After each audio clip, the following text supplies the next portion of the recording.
రాష్ట్రంలో ఏ ఒక్క పంచాయతీ తప్పిపోకుండా గ్రామ సభలు నిర్వహించడం ఒక చరిత్ర అని పెందుర్తి ఎమ్మెల్యే పంచకర్ల రమేష్ బాబు అన్నారు. ఆదివారం మీడియాతో మాట్లాడుతూ డిప్యూటీ సీఎం 5 సంవత్సరాలు పూర్తయ్యేసరికి ఏ పంచాయతీలోని వర్క్ బ్యాలెన్స్ లేకుండా ఉండాలని తప్పిస్తున్నారని పెందుర్తి ఎమ్మెల్యే అన్నారు. మొన్న పంచాయతీరాజ్ ఆర్డబ్ల్యూఎస్ శాఖ మంత్రులు డిప్యూటీ సీఎం పవన్ కళ్యాణ్ గారి ఆలోచనతో గౌరవ ముఖ్యమంత్రి నారా చంద్రబాబు నాయుడు గారు ఆదేశాల మేరకు రాష్ట్ర వ్యాప్తంగా దగ్గర 13,000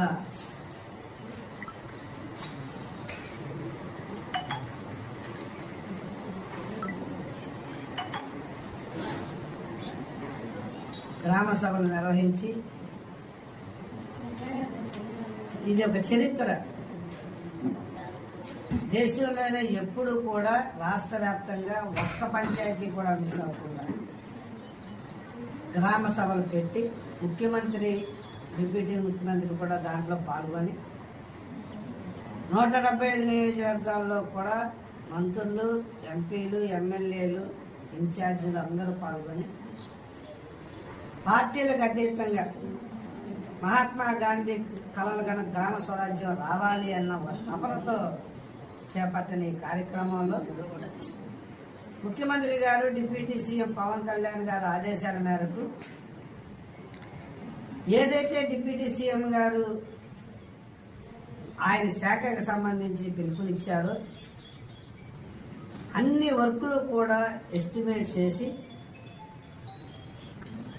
అన్నీ కూడా అంటే 5 సంవత్సరాల కాలం పూర్తయ్యేసరికి పంచాయతీలు ఒక్క పని కూడా మిగలకుండా పార్టీలకి, కులాలకి, మతాలకి, వర్గాలకి అతీతంగా ఆర్డబ్ల్యూఎస్ వర్కులు కానీ, ఎన్ఆర్జీఎస్ కాంపోనెంట్ వర్కులు కానీ, పంచాయతీరాజ్ శాఖలో వచ్చే రోడ్లు కానీ, ఇరిగేషన్ వర్కులు కానీ అన్నీ కూడా అదే రోజు తీర్మానాలు చేయించి, ఆ రోజు ఎవరైనా ప్రిపేర్ అయ్యకపోతే నెక్స్ట్ డే తీర్మానాలు చేయించి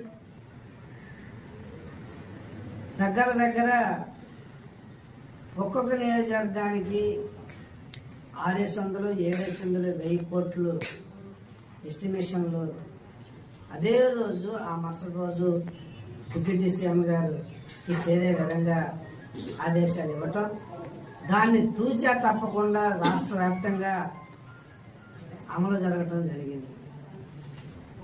మన నియోజకవర్గానికి వచ్చేసరికి పెందుర్తి 15, సబ్బవరం 24, పరవాడ 15 పంచాయతీలు మొత్తం 54లో 54 పంచాయతీలు కూడా గ్రామ సభలు జరిగాయి.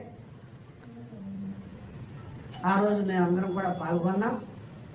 మరి రమారవి 363 కోట్ల 39 లక్షలు ఎస్టిమేషన్స్ మన పంచాయతీకి తక్కువ అర్బన్ పార్ట్స్ ఉండటం వల్ల పూర్తిగా రూరల్ బేస్డ్ ఉన్న నియోజకవర్గాలు చోడవరం, మాడుగుల, నర్సీపట్నం ఇలాంటి నియోజకవర్గాలు, పాయకరాపేట ఇలాంటి నియోజకవర్గాలు అయితే 700, 600, 1000 కోట్లు కూడా వర్కులు వచ్చాయి.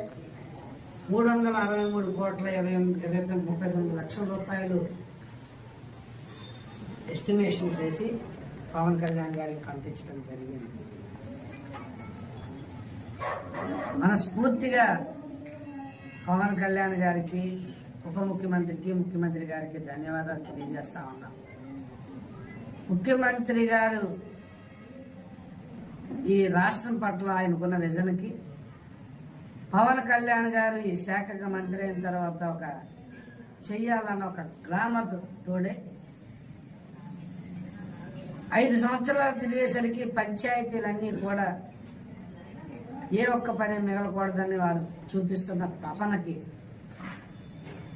ఆయన పడుతున్న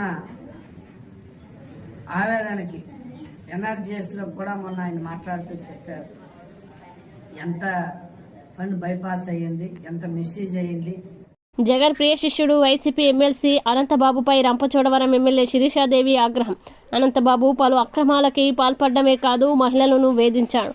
మహిళా ఉద్యోగులను లైంగిక ఇబ్బందులకి గురిచేశాడు. అడ్డంగా దొరికిపోయి మార్ఫింగ్ వీడియో అంటూ బుకాయిస్తున్నాడు. అనంతబాబు ఇలాంటి వాడని ఏజెన్సీలో అందరికీ తెలుసు. ఎంతోమంది మహిళల్ని లైంగికంగా వేధించాడు. అనంతబాబుకు ఒక మహిళతో ఉన్న వివాహేతర సంబంధాన్ని బయట పెడతానన్న అనుమానంతోనే నాడు దళిత డ్రైవర్ సుబ్రహ్మణ్యాన్ని చంపాడు. జగన్మోహన్ రెడ్డి, ఇదేనా నీ పార్టీ మహిళలకు ఇచ్చే గౌరవం? చోడవరం నియోజకవర్గంలో ఉదయం నుంచి మన టీవీలోను సోషల్ మీడియాలోను హల్చల్ చేస్తున్న విషయం ఏంటంటే ఎమ్మెల్సీ అనంతబాబు యొక్క న్యూడ్ వీడియో బయటకు రావడం. నిజంగా ఈరోజు ఈ విషయాన్ని చెప్పుకోవాలంటేనే చాలా సిగ్గుపడాల్సినటువంటి పరిస్థితి. ఎందుకంటే నియోజకవర్గంలో ఇలాంటి పరిస్థితులు కూడా చోటు చేసుకుంటాయా, ఇలాంటి వారు కూడా ఉన్నారా అని ఈరోజు చాలామంది ఫోన్ చేసి చాలా రకాలుగా అడగడం కూడా జరుగుతూ ఉంది. నిజంగా ఈ ఎమ్మెల్సీ అనంతబాబు అనే వ్యక్తి ఒక న్యూడ్ వీడియో ఒక మహిళతో అక్రమ సంబంధాలు ఏర్పాటు చేసుకొని ఆ అమ్మాయితో ఏదైతే వీడియో కాల్ మాట్లాడుతూ తను ఏదైతే ప్రవర్తించాడో అది పొద్దున్న లేసి మేము టీవీలో చూసాము, చాలా మంది కూడా చెప్పారు. ఇది చాలా సిగ్గుపడినటువంటి విషయమనే చెప్పాలి. తిరిగి ఇంత తప్పు చేసింది కాకుండా నేను కాదు మార్పింగ్ చేశారు, నేను ఏదో పిల్లలకి ముద్దులు పెడుతున్న వీడియో తీసేసి అది ఈ విధంగా క్రియేట్ చేస్తా ఉన్నారు, నా పైన తప్పుడు ప్రచారం చేస్తా ఉన్నారు, ఎవరో డబ్బుల కోసం ఇలా చేస్తా ఉన్నారు అనేసి ఆ ఎమ్మెల్సీ అనంతబాబు అనే వ్యక్తి చెప్పడం జరుగుతుంది. దాంట్లో అసలు నమ్మశక్యమైన విషయం ఏదైనా ఉందా? టీవీలో మనం చూసాము, అతని మెడపై ఉన్న చైను, అతను వాడుతున్నటువంటి చేయికి వేసుకున్న ఉంగరాలు సేమ్ వీడియోలో ఏ అయితే ఉన్నాయో అక్కడ ప్రజెంట్ ఇప్పుడు ఆయన వేసుకుని తిరుగుతూ ఉన్నాడు.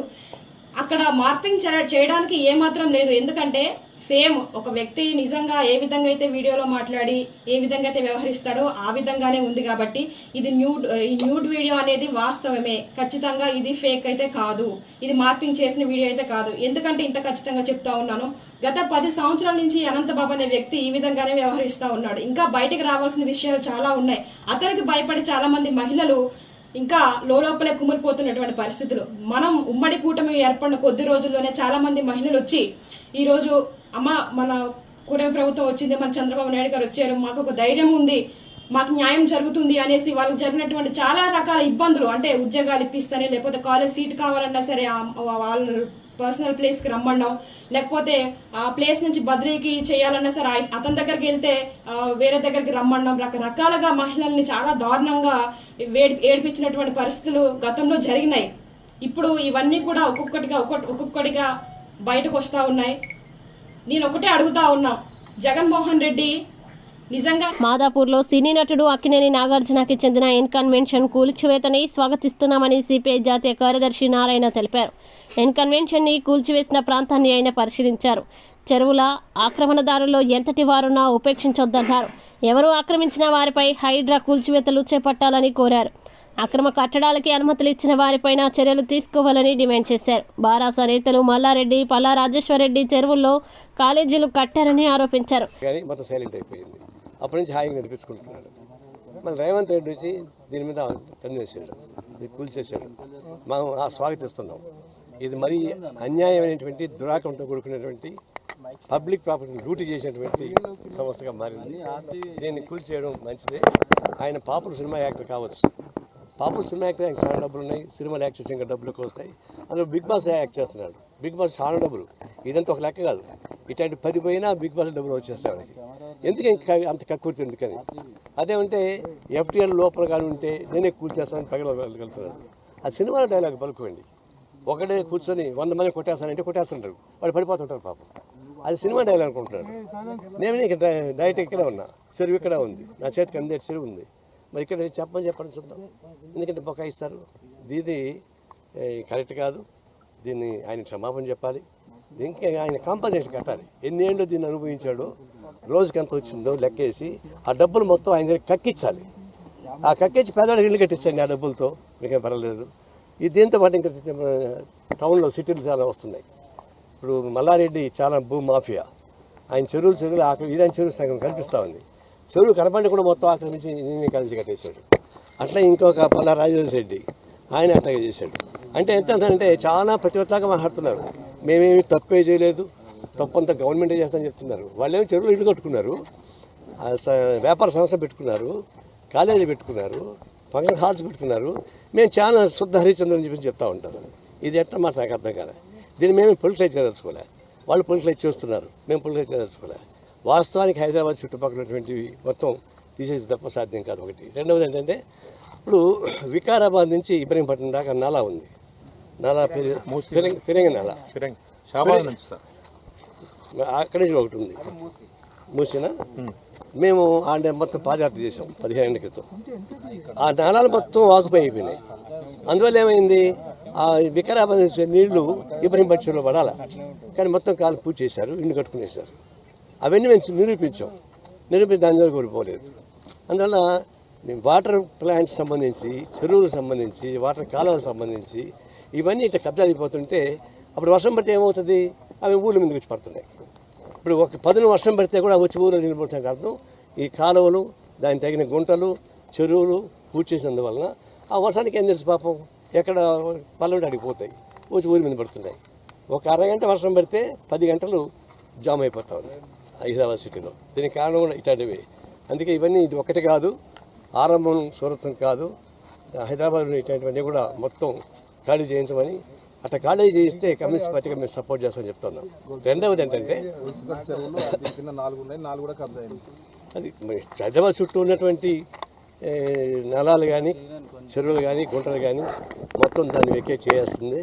చేస్తే కాలుష్యం నుంచి బయటపడడానికి అవకాశం ఉంటుంది, వాటర్ లెవెల్ పెరుగుతుంది, తర్వాత ఆక్సిజన్ వచ్చే అవకాశం ఉంటుంది. రెండవది ఏంటంటే కొన్ని ఇండ్లు పడగొట్టడానికి చేస్తున్నారు. ఇక్కడ మాకు ఒక అభ్యంతరం ఉంది.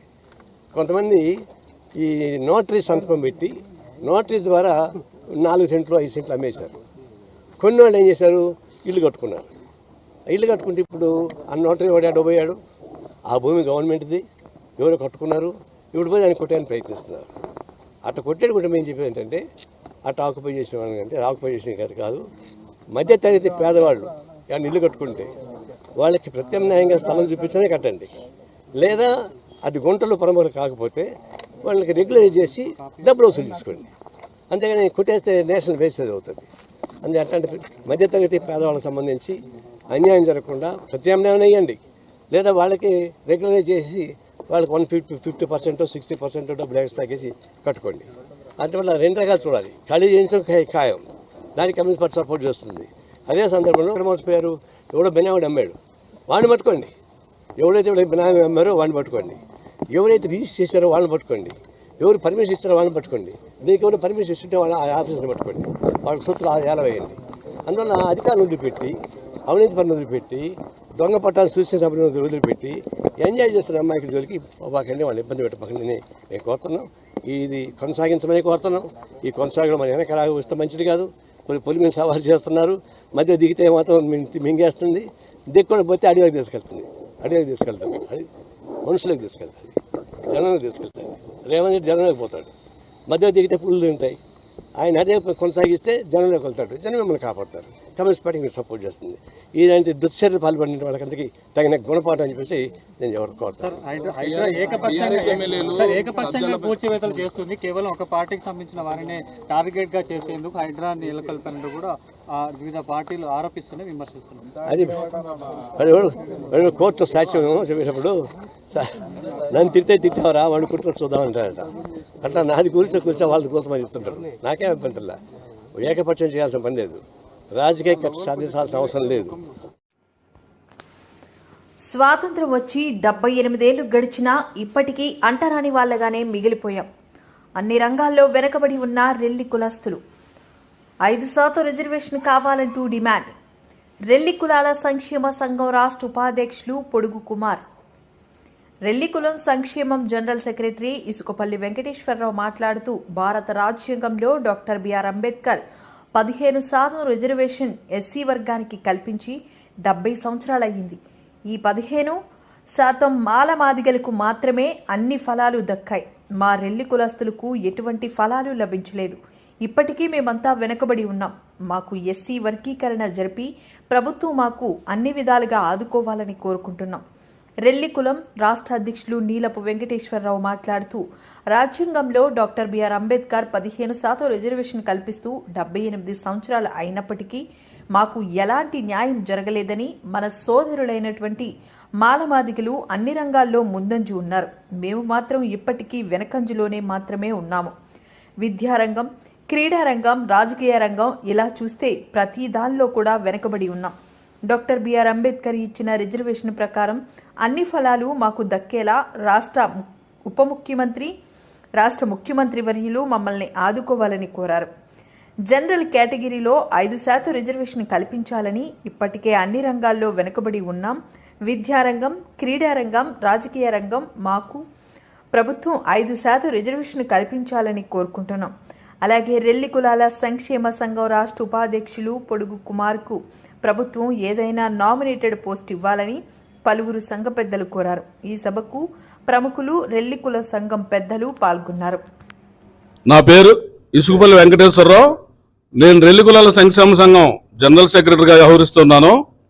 అయితే మరి రాజ్యాంగంలో బాబాసాహెబ్ అంబేద్కర్ గారు 15% రిజర్వేషన్ కల్పించి 70 సంవత్సరాలు పైబడి జరుగుతున్న తరుణంలో ఈ 15% మన సోదరులైనటువంటి మాల సోదరులు, మాదిగ సోదరులు మాత్రమే అన్ని రంగాల్లో ఇంప్లిమెంట్ అయి ఉన్నారు. ఈ విషయం మీ అందరికీ తెలిసిందే. కానీ ఈరోజు సుప్రీంకోర్టు తీర్పు ఇచ్చింది. ఎవరికైతే అంబేద్కర్ ఇచ్చిన ఫలాలు అందలేదో, ఎవరైతే వెనకబడి ఉన్నారో వారికి కూడా ఈ యొక్క ఫలాలు అందే విధంగా రాష్ట్ర ప్రభుత్వ ముఖ్యమంత్రులు నిర్ణయాలు తీసుకుని ఎవరైతే వెనకబడి ఉన్నారో దళితులు వారికి న్యాయం జరిగే విధంగా వర్గీకరణ చెయ్యాలని ప్రభుత్వాలకి మరి ఆదేశాలు జారీ చేయడం జరిగింది. ఈ సందర్భంగా మేము దళితులము, వెనకబడ్డ రెల్లి కులస్తులము, మేము చాలా వెనకబడి ఉన్నాము. ఇంతవరకు అంబేద్కర్ ఇచ్చిన ఫలాలు మాకు ఇంతవరకు అందనే లేదు. ఈ రోజు ధర్నాలు, ఉద్యమాలు చేస్తున్నారు మా అన్నలు, మా సోదరులు. మేమంతా అన్నతమ్ముల్లా ఉన్నాము, మాకు విడదీస్తున్నారని అంటున్నారు. మరి ఈ యొక్క 70 సంవత్సరాల చరిత్రలో అన్నతమ్ములుగా ఉన్న మాల సోదరులు రెల్లీలకి కూడా వెనకాల ఉన్నారు, మా తమ్ముళ్ళు అని చెప్పేసి మాకు రావాల్సిన విద్య, ఉద్యోగ, రాజకీయ రంగాల్లో కూడా మాకు ఎక్కడైనా అవకాశాలు కల్పించారా? ఎస్సీ రిజర్వేషన్ కోట అంటే మాల సోదరులు, మాదిగ సోదరులు అక్కడ నిలబడుతున్నారే, రెల్లీలు ఉన్నారని తెలియదా? అందుకనే సుప్రీంకోర్టు ఇచ్చిన తీర్పును మా రెల్లి కులాలు 50 మంది కూడా రాష్ట్రం మొత్తం మరి కేంద్ర ప్రభుత్వానికి ధన్యవాదాలు తెలియజేస్తూ ఎస్సీ వర్గీకరణానికి మేమందరూ కూడా సంతోషాన్ని వ్యక్తపరుస్తూ మాకు రానున్న రోజుల్లో రాష్ట్ర ప్రభుత్వం వర్గీకరణ అంటూ చేసినట్టయితే మాకు 5% రిజర్వేషన్ జనరల్ కోటాలో ఇప్పిస్తే మా రెల్లి జాతి గత 70 సంవత్సరాలు పడి వెనకబడి ఉన్న మేము అతి త్వరలో ముందంజలో ఉంటామని, ప్రతి ఉద్యోగులు అయితేనేమి, ఇంజనీరింగ్ సీట్లు అయితేనేమి, రాజకీయంగా అన్ని రంగాల్లో ముందంజలో ఉంటామని ఈ సందర్భంగా గవర్నమెంట్ వారు మమ్మల్ని దృష్టిలో పెట్టుకుని అన్ని రకాలుగా ఆలోచించి మా రెల్లి జాతికి పైకి తీసుకొస్తారని మా రెల్లి కులాల సంక్షేమ సంఘం తరపు నుంచి, మా రెల్లి జాతి తరపు నుంచి నేను ప్రత్యేకించి రిక్వెస్ట్ చేస్తున్నాను ప్రభుత్వానికి. నా పేరు నీలాపు వెంకటేశ్వరరావు, రెల్లి కులాల సంక్షేమ సంఘం రాష్ట్ర అధ్యక్షుడిని. ఈరోజు ఎస్సీ వర్గీకరణ అంశంపై రాష్ట్ర నలుమూల నుంచి కూడా ఈ యొక్క సమావేశానికి విచ్చేసి ఉన్నారు. దీనికి సంబంధించి విచ్చేసినటువంటి ముందుగా ఈ మీడియా మిత్రులందరూ కూడా ప్రత్యేకమైనటువంటి నమస్కారాలు తెలియజేస్తూ ఉన్నాం. మా యొక్క ఆవేదన, మా ఆకాంక్ష అనేది ఈ మీడియా ద్వారాగా ప్రభుత్వాలకి తెలియజేస్తూ ఉన్నాం. ఇప్పటి వరకు కూడా జరిగినటువంటి ఏదైతే ప్రభుత్వాలు ప్రవేశపెట్టిన అవకాశాలలో ఈనాటి వరకు కూడా ఏ రకమైనటువంటి సామాజిక న్యాయం జరగలేదు అన్నటువంటి అంశంలో ఏ మాత్రం మాకు న్యాయం జరగలేదని మేము భావిస్తూ ఉన్నాం. అందులో భాగంగా త్వరలోనే ఎస్సీ వర్గీకరణ సంబంధించినటువంటి అంశంపై ఈనాటి వరకు కూడా గతంలో జరిగినటువంటి వర్గీకరణలో కూడా మాకు ఇచ్చినటువంటి 1% కూడా కనీసం మా అభివృద్ధికి కానీ, మా సంక్షేమానికి కానీ, మా ఆత్మగౌరవానికి కానీ ఏనాటి కూడా మాకు అవకాశాలు లేదని, ఇప్పుడు జరుగుతున్నటువంటి భవిష్యత్తులో జరిగిన వర్గీకరణలో SC-Aలో ఉన్నటువంటి మాకు 5% రిజర్వేషన్ కేటాయిస్తూ, అదేవిధంగా మాకు జనరల్ కేటగిరీలో మాకు ఈ రిజర్వేషన్ అవకాశాలు కల్పించాలని, అదే రిజర్వేషన్ ఏదైతే